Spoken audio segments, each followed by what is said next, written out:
আমার বন্ধু জাদু জানে জাদু জানে। দুই নেতার ভিডিওর ব্যাকগ্রাউন্ডে হাবিবের মহাজাদু। মালয়েশিয়ার প্রধানমন্ত্রী আনোয়ার ইব্রাহিমের অফিসিয়াল পেজে প্রকাশিত একটি ভিডিও এখন নেট দুনিয়ায় আলোচনায়। প্রধানমন্ত্রী তারেক রহমানের প্রথম রাষ্ট্রীয় সফরের চুম্বক অংশ নিয়ে মালয়েশিয়ার প্রধানমন্ত্রীর দপ্তর একটি ভিডিও প্রকাশ করেছে, যাতে ব্যবহার করা হয়েছে হাবিব ওয়াহিদ ও মেহরুনি গরি রুস্তামের গাওয়া মহাজাদু গানটি। আমার বন্ধু জাদু জানে।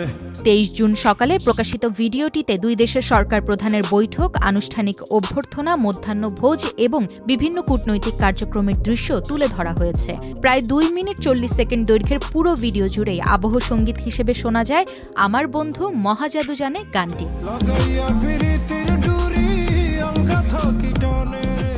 ভিডিওর একটি অংশে রোহিঙ্গা সংকট নিয়ে কথা বলতে দেখা যায় মালয়েশিয়ার প্রধানমন্ত্রী আনোয়ার ইব্রাহিমকে। সেখানে তিনি বাংলাদেশ ও মালয়েশিয়ায় অবস্থানরত রোহিঙ্গাদের সংকট মোকাবেলায় যৌথ উদ্যোগের কথা তুলে ধরেন।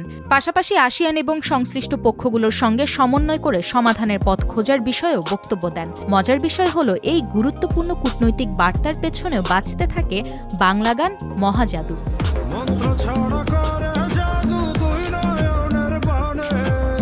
কোক স্টুডিও বাংলার জনপ্রিয় এই গানটি প্রকাশের পর থেকে শ্রোতাদের মধ্যে ব্যাপক সাড়া ফেলেছিল।